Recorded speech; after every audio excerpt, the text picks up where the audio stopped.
Hello there, my name is Zio, and I'll be leading this hopefully very instructive little intro into how to become a commander. But before we get into all that nitty gritty, just very briefly, like who I am.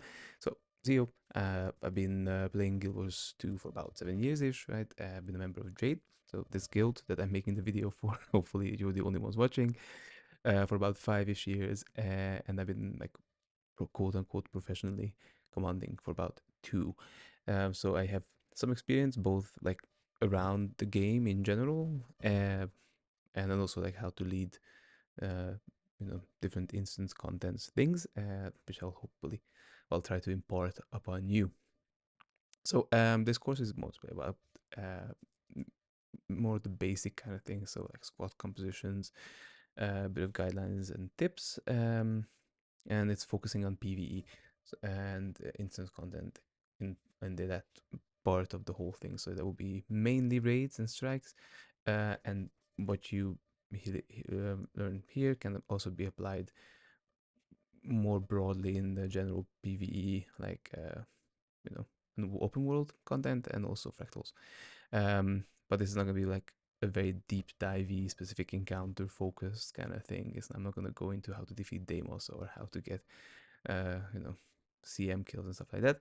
And also, I won't talk about World versus World because I have no idea how that works. So I'm not gonna even try to attempt to talk about that. Cool.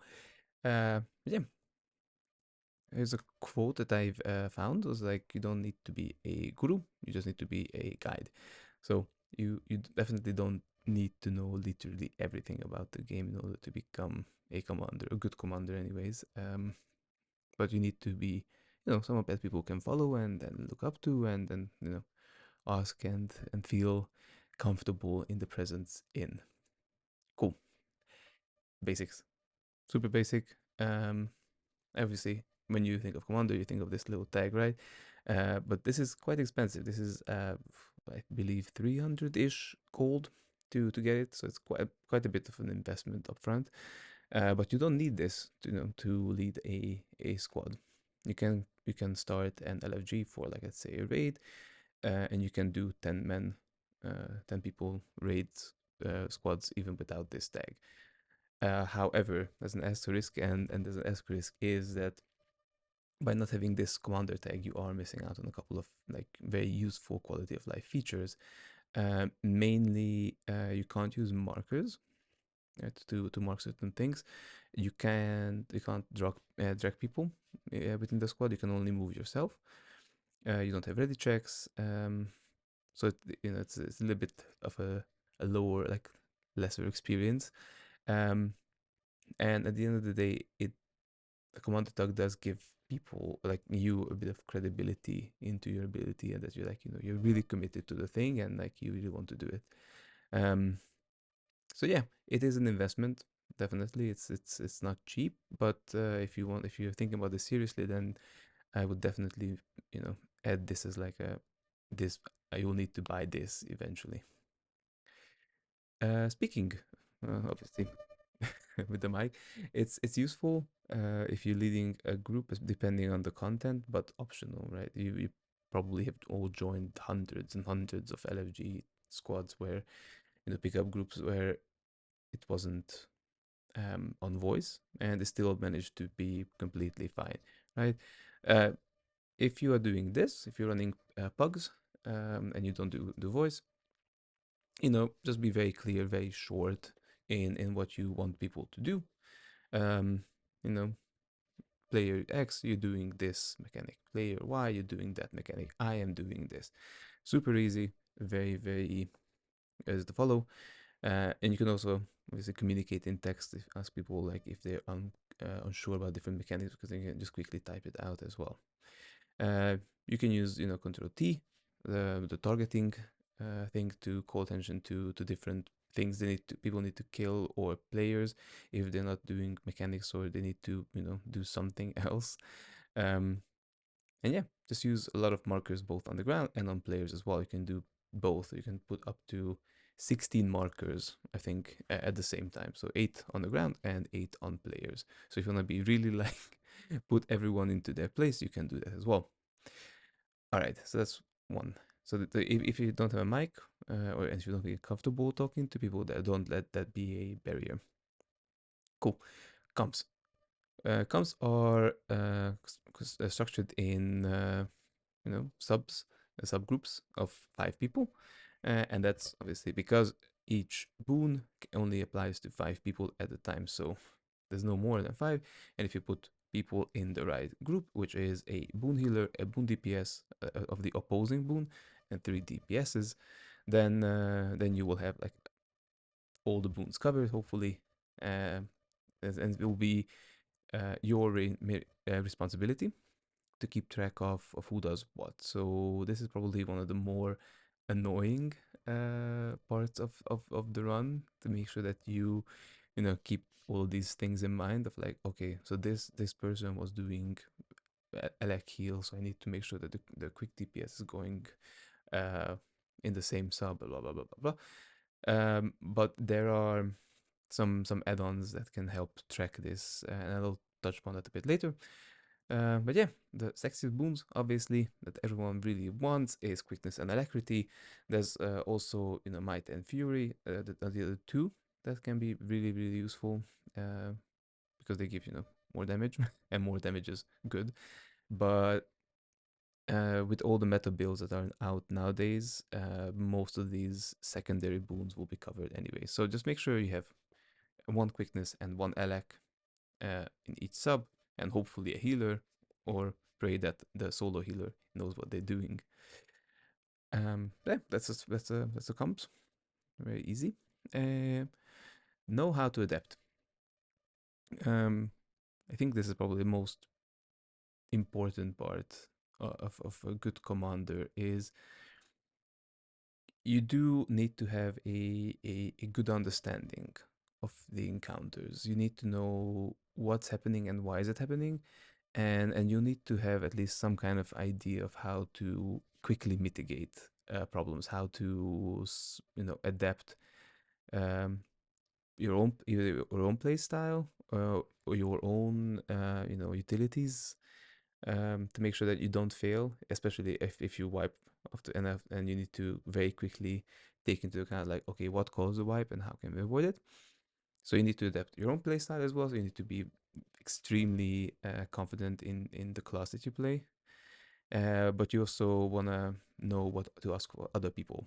So if you need to, ask them to swap out because you like CC, you should have like, even if you don't know, the specifics of every single class, you can ask people to, just do a bit more of this and that to make sure that the fight does not end in failure. But yeah, try to identify what's working as quick as possible, and always do a good job of communicating. It's nothing I think is more frustrating for people, especially for people who are not that familiar with encounters, is when you just keep trying over and over and over again, bashing your head against the wall, um, and there's no feedback on what's going wrong. So always be open and vocal to give that feedback very quickly, because at the end of the day everyone wants to have fun, and fun does include killing the boss and not just suffering through an endless array of pit and despair. So identify what's not working, and communicate very clearly, and try to do as much as possible in your end as well to make sure that you succeed. Yeah. And how you can do that, obviously you play the game a lot, you attend trainings, you attend different clears, you get into statics that are a bit more advanced, so you will get more knowledge. But yeah, read guides, watch videos over and over and over again.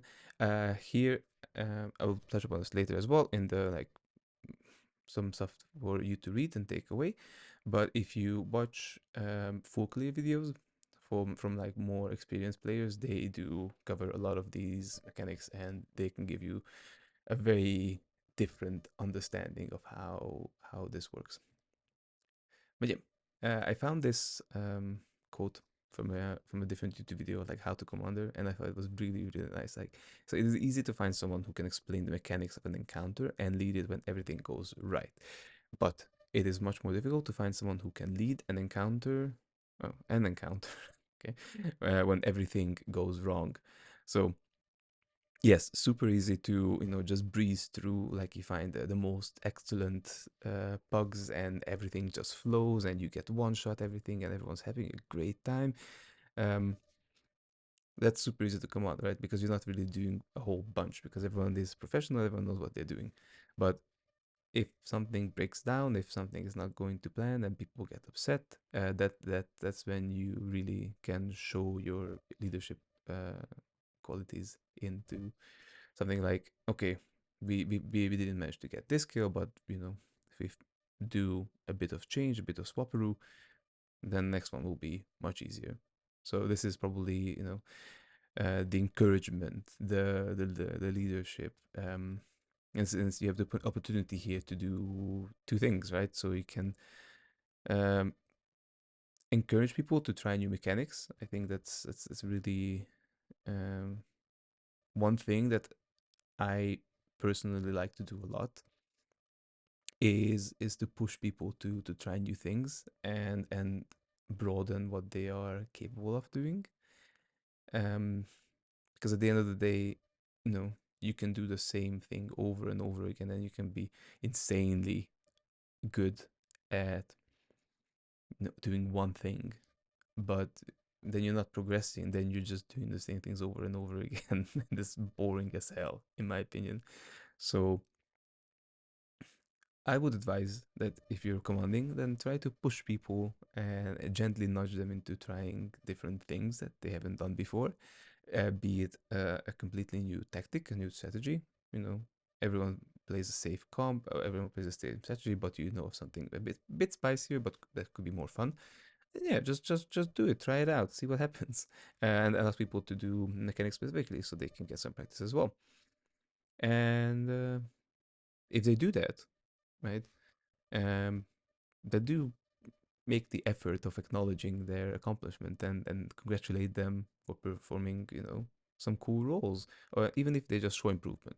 So even if you notice that one of the DPS was not performing that well, even though again I think, and then aside from all of this, like don't ever rely on the DPS meter to try to see how good a player is, because that's not the important bit. Like you can be a really good mechanical player without with a low DPS. So don't think about the DPS as the be all end all.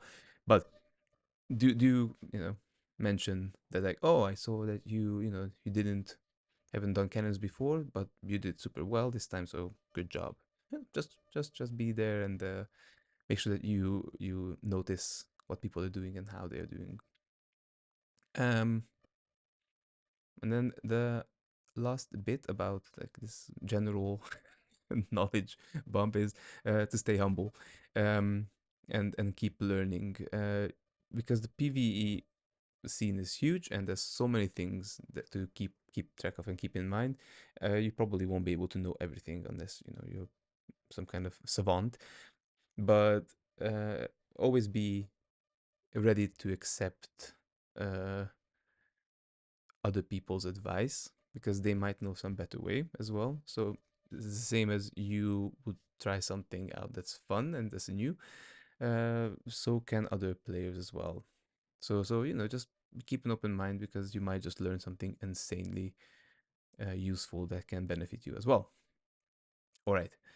So this covered just like the basics. Now I'll touch upon how LFG works and how to set up your squad if you're not leading anything in the guild. Um, Here's some very common abbreviations. I think none of these should be wildly unfamiliar. You can refer to the wing as something. KP means kill proof. Um, there's a token from the chest, the decoration token. And this is, I think, preferred, especially if you're looking for like full clears or full wing clears, because it's a bit more indicative of the person's experience in said wing, because they only get it from the boss from the wing. Um, if you're on a full wing, this usually refers to the end boss. So if you're looking for a wing 5 full clear, then you would ask for Doom tokens, possibly, because that's obviously the end boss, and that's what you need to beat. Allies, legendary insight, you know what roles you need. If there's any special roles for that wing, then you obviously you ask for that as well. So push, hand guide, blah blah blah blah blah.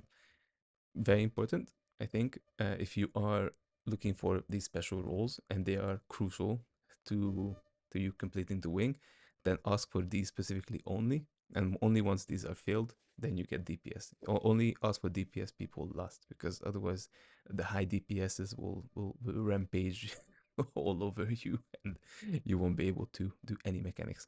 And if you're looking for a meme time, just ask for banana, and that is, I don't know. I use it just to make sure that people can actually read, because some people just join LFGs mindlessly and they just like go high DPS.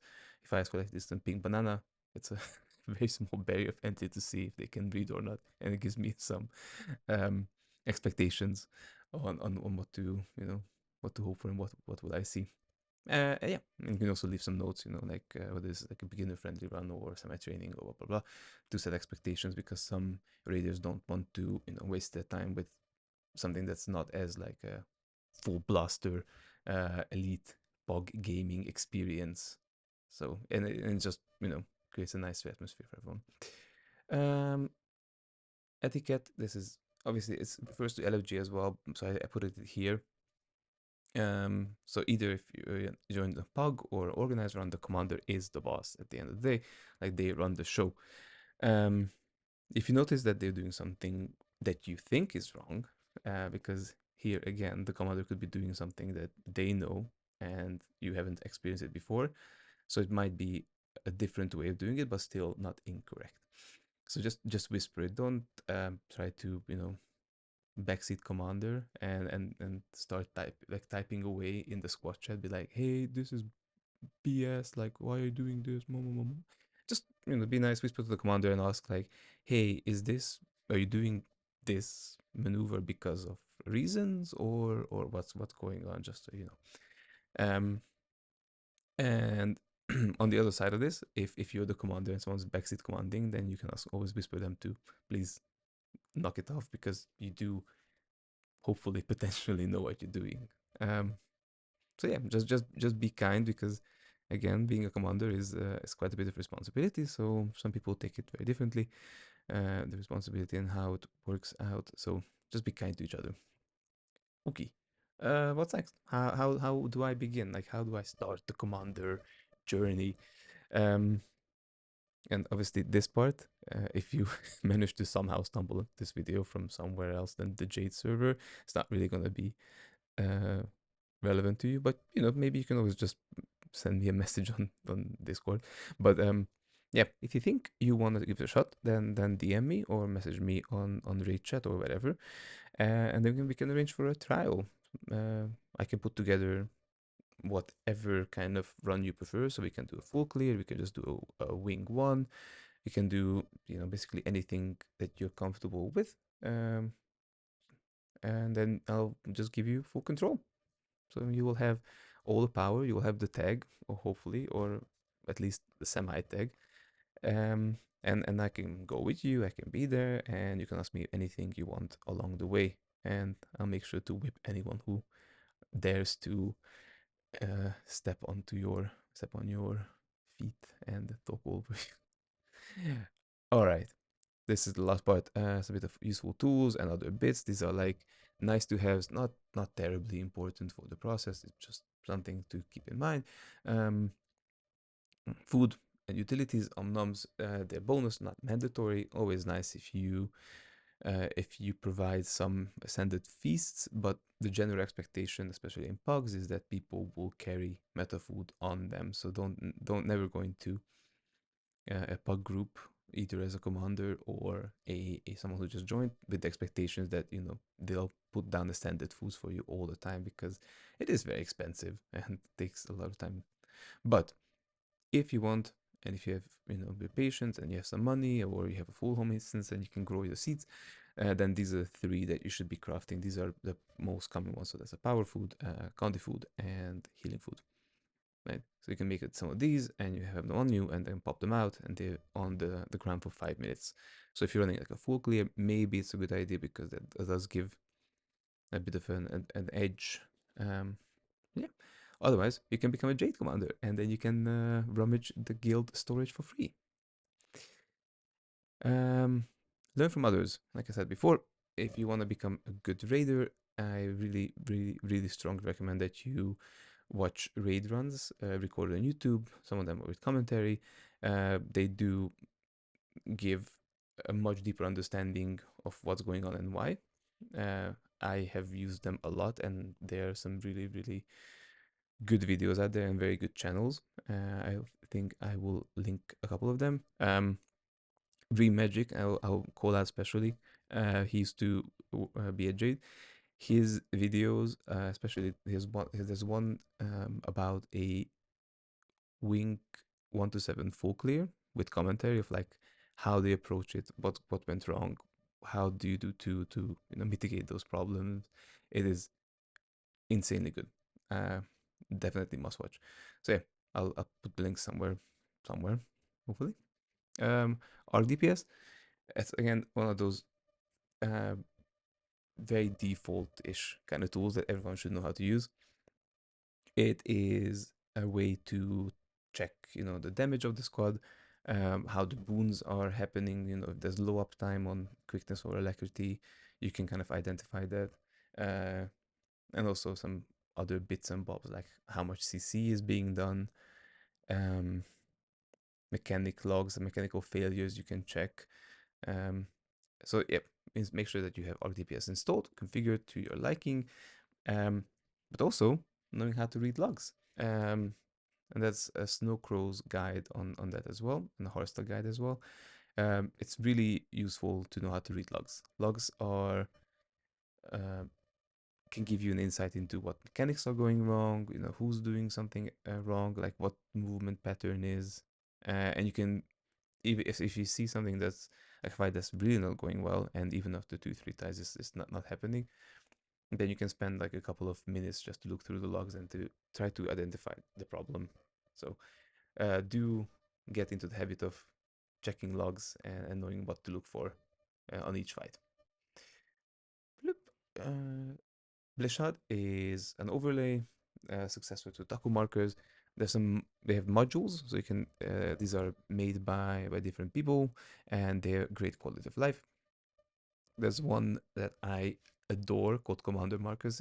You can use that to quickly put markers on the map. So for example, different mechanics, like in Sabathar, you can mark the cannons very quickly, or the mushrooms. It's beautiful. It's so much fun. Squad tracker, you use this to keep track of who's doing which boon and who's a DPS and who's a counter DPS. You can add little tags and notes, timers to keep track of mechanics. It will give you like a little overlay on top of the screen or wherever you put it to know what's happening. So you know when the next mushroom is happening. Obviously, it's really good if you can do this without the timers, but don't let that stop you from installing. Like I use it all the time because it just makes my life easier and my mental load much lower because I don't have to remember exact times for every single boss, but I can just see what's going to happen and I can call it out in time to make sure that we don't suffer needlessly.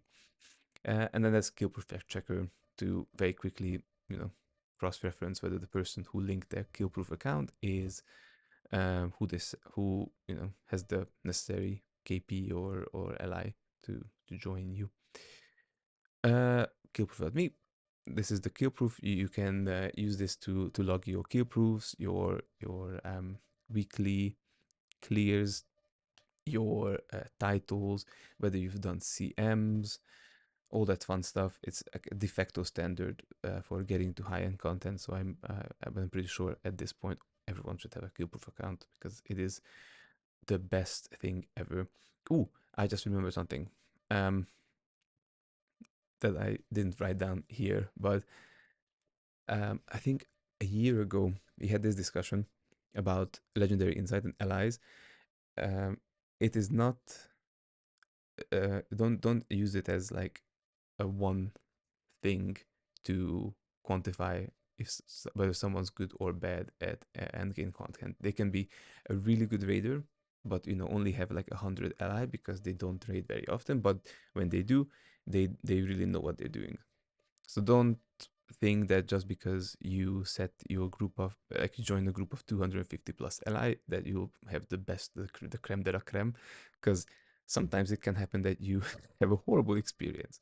So word of warning, ally can be good, but it can also be a fake news kind of situation.